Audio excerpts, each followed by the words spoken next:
Senator from Rhode Island. Madam President, I rise today for my 286 Time to Wake Up speech, in this case to report back from the United Nations 27th Conference of the Parties, or COP, the annual meeting where the nations of the world work to combat climate change. The Paris Agreement, for instance, sprang from the COP. Senators Cardin, Markey, and I went to this year's COP in Egypt. Speaker Pelosi led a separate House delegation, and President Biden traveled there with a large executive branch delegation to make some important announcements. Our Senate delegation met with government officials from many other countries, with American officials, with UN leaders, and with dozens of business leaders, labor leaders, environmental groups, environmental justice advocates, and oceans advocates. We consistently heard that the work we accomplished right here in this chamber through the Inflation Reduction Act and by ratifying the Kigali Amendment brought our country back into global leadership on climate. But we know that our work to tackle climate change is not over. Not by a long shot. Emissions from fossil fuel are still growing. 2022 fossil fuel emissions will blow right past previous record highs. Things are not getting better yet, they are getting worse. We need additional ambitious climate policies, both at home and abroad, to reduce those emissions.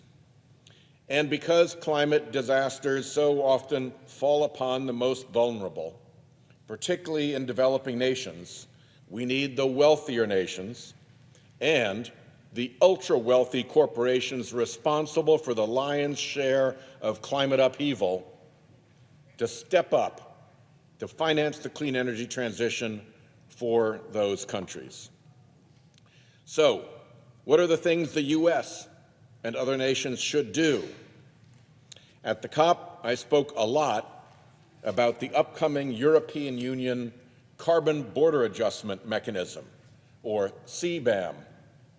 The EU already applies a carbon price to energy-intensive manufactured goods. That's one of the main policies that is driving decarbonization in Europe.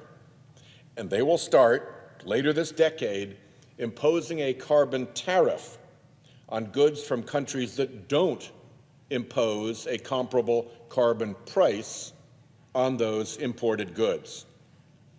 My message to the COP: the EU CBAM is good policy. It creates an incentive for lower carbon manufacturing no matter where the goods are produced. The U.S. should not, I repeat, the U.S. should not complain about the EU CBAM. Our manufacturers are among the least carbon intensive in the world, and they will pay far lower carbon tariffs than, for instance, Chinese manufacturers. That makes American companies more globally competitive and will move jobs and manufacturing our way to our shores. So instead of complaining, we should match the EU CBAM or beat it with our own carbon border adjustment plan. And by the way, we should urge the British and the Canadians and the Japanese and the Australians, anyone else interested in lowering emissions, to do the same. We should all pull together. The beauty of a well-designed carbon border adjustment is that it prevents cheating by polluters to cross borders and pollute elsewhere for free. A carbon border adjustment regime will drive decarbonization everywhere, in China, India, and around the world. If their manufacturers want to compete, they will have to reduce their emissions. So yes, let's meet or beat the EU CBAM, not fear it or resist it.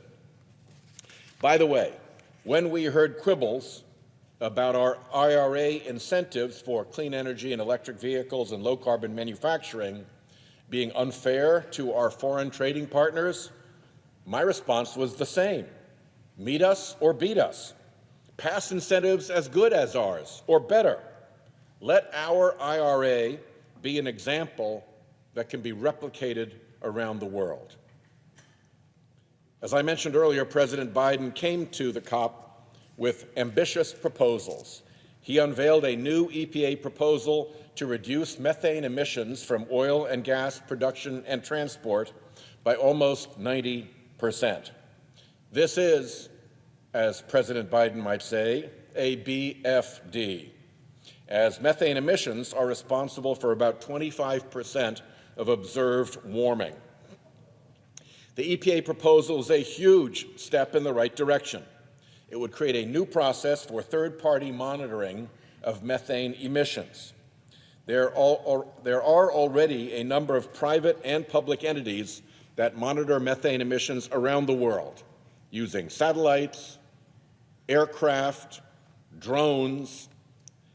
Utilize this data to quickly identify and eliminate large sources of methane emissions. We should stand up an enforcement task force to make sure leakers promptly face the best enforcement methods to stop their leaks. Combined with my methane fee, which was adopted into the IRA as the Methane Emission Reduction Program, we now have the platform for the EPA, the Department of Justice, the Department of Interior, and interested state, local, and tribal authorities to, as they would say in the military, find, fix, and finish methane leak sources. Given that methane emissions are a global problem, particularly in fossil fuel-producing countries like Russia, I also urged the U.S. and foreign officials with whom we met to stand up an international task force to identify overseas methane emissions and sanction parties, companies, and countries that don't eliminate them. Buried within EPA's methane proposal is another important announcement: an updated social cost of carbon, pegged at $120 per ton, more than double the Obama-era estimate. This, too, is a BFD, but only if the Office of Management and Budget follows up and spreads its use beyond just the EPA and this regulation into rulemaking, procurement, grant-making, investment decisions, leasing, trade policy, just to name a few. It would be transformative, and given the scale and scope of the federal government, it would have the power to move markets. One note of warning: our success in the United States, as well as in countries around the world, will in significant ways be determined by the behavior of big corporations. Corporate America has built the biggest political influence operation the world has ever seen. It surrounds this building, surrounds us here in Congress. Lobbyists, dark money, trade associations, political contributions, phony think tanks. It is an awesome apparatus, and it is one that corporate America has yet to switch on for climate legislation. They either sit out there doing nothing, or they actually oppose it. Despite often admirable corporate work to decarbonize their own operations and even their supply chains, much of the corporate political apparatus is actually actively hostile to real climate legislation. And on top of that, of course, is the fossil fuel industry's inveterate, ceaseless obstruction machine. So, I was pleased to see the United Nations Secretary General announce new criteria for assessing corporate climate pledges, criteria that will include their lobbying and advocacy behavior. The report states, and I quote, "Companies must align their external policy and engagement efforts, including membership in trade associations, to the goal of reducing global emissions by at least 50% by 2030 and reaching net zero by 2050. This means lobbying for positive climate action and not lobbying against it. Companies should publicly disclose their trade associations. They should encourage their associations to advocate for positive climate action and have an escalation strategy if they do not, including the option of leaving the association if the necessary changes are not made." End quote. I could not agree more. At COP, I repeatedly made the argument that companies should actually be required to file audited climate political footprint statements. Too many companies have been two-faced for too long. That climate political footprint statement should be the ticket that admits companies to COP and to other environmental gatherings. But instead of corporate transparency about their political activities, more than 600 fossil fuel lobbyists swarmed this COP. Coca-Cola, the world's largest plastics polluter, was a leading sponsor.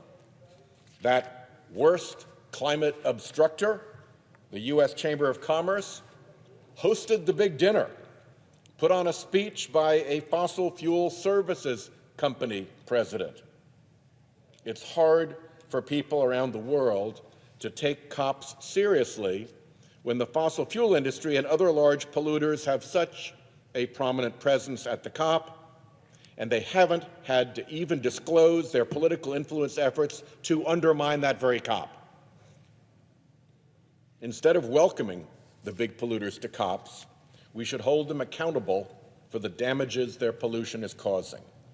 A windfall profits clawback on global excess fuel profits, just like the conservative Tories did in the UK, could help fund remediation, transition, and adaptation efforts in developing countries. It is a common sense principle that polluters should pay for the harm that they cause. At the end, I left this COP with a sense of pride that the Senate and the United States government are finally getting going on climate, but also a sense of the awesome difficulty of the task ahead, to bend that global emissions curve, to hit nature's emissions reduction targets. Our work is not close to done. In fact, it's only just begun. After decades of delay, deliberately caused by the fossil fuel industry's multi-billion-dollar campaign of denial and obstruction, we are now in a marathon that we will have to run as a sprint. But this past year proved that we are finally up and running. And the announcements at COP will pick up our laggard pace. Our joints may be stiff from disuse. Our breathing may be ragged from years of lassitude on the couch. But we have at last begun to run. And boy, does it feel good. We will only speed up and do better. Powered by the energy and enthusiasm of legions of young voters, we are, I dare to say, at last coming awake. I'll close with this last slide, which shows how important it is to see this as a global problem. These are emissions from China, from the US, from India, and from the EU. When you add them up, you see the global figure. If we address each of these or just our own, it does not help enough to avoid the consequences of that continuing upward emissions trajectory. So that's where an internal social cost of carbon that cuts across every aspect of government, buttressed by a carbon border adjustment of the world's major economies, that is what can drive that line down and put us on a pathway to safety. With that, Mr. President, I yield the floor. President. Senator from Washington.